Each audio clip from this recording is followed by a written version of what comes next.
বিপুল ব্যবধানে জয়ের কারণটা কি? এটার একটাই কারণ, একটাই ফ্যাক্টর, সেটা মমতা বন্দ্যোপাধ্যায়। পরাজিত আইএসএফ প্রার্থী পিয়ারুল ইসলাম বলছেন ভোটের দিন সন্ত্রাস হয়েছে, ছাপ্পা ভোট হয়েছে, এজেন্ট বসতে দেওয়া হয়নি। ওনাদের পাশে মানুষ নেই তো ওনারা এজেন্ট কোথা থেকে দেবেন? দেখুন এত বড় একটা মার্জিনটে, আমরা তো মুখে বড় বড় কথা বলি না, ওনারা তো অনেক কিছু বলেছেন। আমরা মানুষের উপরে ভরসা করি, মানুষের উপরে বিশ্বাস রাখি, মানুষ যেটা দেয় যেটা করেন সেটাই আমরা মাথা পেতে নিই। আপনার বাবার জায়গায় আপনি হারোয়ার বিধায়ক হলেন, হারোয়ারবাসীর জন্য কি ভাবছেন? হারোয়াবাসীর জন্য অবশ্যই আমার বাবার অসম্পূর্ণ কিছু কাজ আছে, আমি সেটাকে সম্পূর্ণ করব। এবং আমি বারবার বলেছি সেটা এখানে একটা হসপিটাল আছে, সেটাকে মডিফাই করার জন্য, এখানে সিট বাড়ানোর জন্য যা যা করণীয় আছে আমি সেটাকে প্রথম প্রায়োরিটি দেবো। জয়লাভ করার পর সুজিত বসু, পার্থ ভৌমিকরা এসছেন, আপনার পাশে দাঁড়িয়েছেন, কি বলবেন? আমার অভিভাবক হিসাবে ওনারা আমার পাশে ছিলেন এবং সমস্ত ব্যাপারে আমাকে গাইড করেছেন।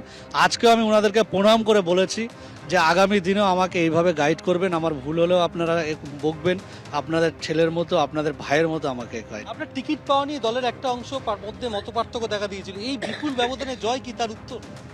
এটা দেখুন, এটা তো আপনারা দেখতেই পাচ্ছেন। আর ওটা নিয়ে আমি কিছু বলতে চাই না, কারণ ওটা দল সিদ্ধান্ত নিয়েছেন, কারোর দাবি থাকতে পারে, এটা অনৈতিক আমি মনে করি না। শেষ সিদ্ধান্ত দল যেটা নিয়েছে সেটা সবাই মাথা পেতে নিয়েছে, তার জন্যই কিন্তু এত বড় একটা রেজাল্ট হল। হারোয়ায় জয়ী তৃণমূল, 13% ভোট পেয়ে দ্বিতীয় স্থানে আইএসএফ প্রার্থী কি বলেছেন দেখুন। যে ভোটটা যেভাবে হয়েছে আপনারাও জানেন, বারাসাত 2-এ একাধিক বুথে আমাদের এজেন্ট দেওয়া হয়নি, সঠিকভাবে ভোটও হয়নি, ছাপ্পা ভোটের নামে ছাপ্পা হয়েছে, প্রহসন হয়েছে, সঠিকভাবে কেউ ভোট দিতে পারেনি, মানুষ ভোট দিতেই যায়নি, এক একজন 10টা-12টা করে ভোট দিয়েছে। তা ভোট দেওয়ার পরে ভোট যেমন হয়েছে তার রেজাল্টটা তেমনই। তো এত ব্যবধানে জয়? আমি আপনাকে বললাম তো, ম্যাক্সিমাম বুথে ছাপ্পা হয়েছে, ম্যাক্সিমাম একাধিক বুথে। আমরা কমপ্লেন করেছিলাম ইলেকশন কমিশনের কাছে, কিন্তু তার কোনো ফ্রুটফুল রেজাল্ট আসেনি, বা তার রিপোলিংয়ের দাবি করেছিলাম, সেটাও আমরা তার সদুত্তর পাইনি। আমরা যে এই ব্যর্থতা বিজেপির, তা নিয়ে শুভেন্দু অধিকারী কি বলেছেন, যে আন্দোলনমুখী সংগঠন বা মোর্চা গড়তে হবে দেখুন। বাংলাতে উপনির্বাচন হয় না। আপনার কিছুদিন আগে ধূপগুড়িতে 4000 ভোটে আমাদের জেতা সিটে আমাদের হারিয়ে দেওয়া হয়েছে। সেই ধূপগুড়ি থেকে গত লোকসভা ভোটে জয়ন্ত রায় 20,000 ভোটে জিতেছে। এই মাদারিহাটে যখন সাধারণ নির্বাচন হবে তখন 30-40 হাজার ভোটে বিজেপি প্রার্থী জিতে। উদাহরণটা দিলাম তো ধূপগুড়ি, এখানে ভোটই হয় না উপনির্বাচনে।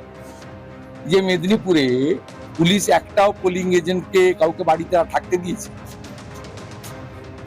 আগের দিন শালবনি, চাঁদড়া কাউকে থাকতে দিয়েছে? আমাদের রাত্রে এখানে সে প্রেস কনফারেন্স করতে হয়েছে লোকগুলোকে, মানে যাতে বেঁচে থাকে, এমন ভাবে অত্যাচার সেখানে করা হয়েছে। নির্বাচনমুখী সংগঠন এবং আন্দোলনমুখী দল বা মোর্চা, এটা আমাদের করা উচিত। আমাদের হাতে মাত্র 1 বছর আছে। অর্থাৎ নির্বাচনীমুখী সংগঠনের কথা বলছেন শুভেন্দু অধিকারী। কটাক্ষ করে কি বলেছেন কুণাল ঘোষ মাদারিহাটের ফল নিয়ে বিশেষ করে দেখুন। নাচতে না জানলে উঠোন বাঁকা, নাচতে না জানলে উঠোন বাঁকা। একটা হেরো পার্টি, হারের পর ছিঁচকাঁদুনি ভাই কেঁদে কি লাভ? তোমরা যে উপনির্বাচনে গুরুত্ব দেব কি দেব না, তাহলে উত্তরপ্রদেশে উপনির্বাচনে যদি কোথাও বিজেপি জিতে থাকে তাহলে একই কথা বলো তোমরা, সেটা হলে বিজেপি জিতেছে। আর এখানে তৃণমূল 6-6 হয়ে গেলে আমরা গুরুত্ব দিই না।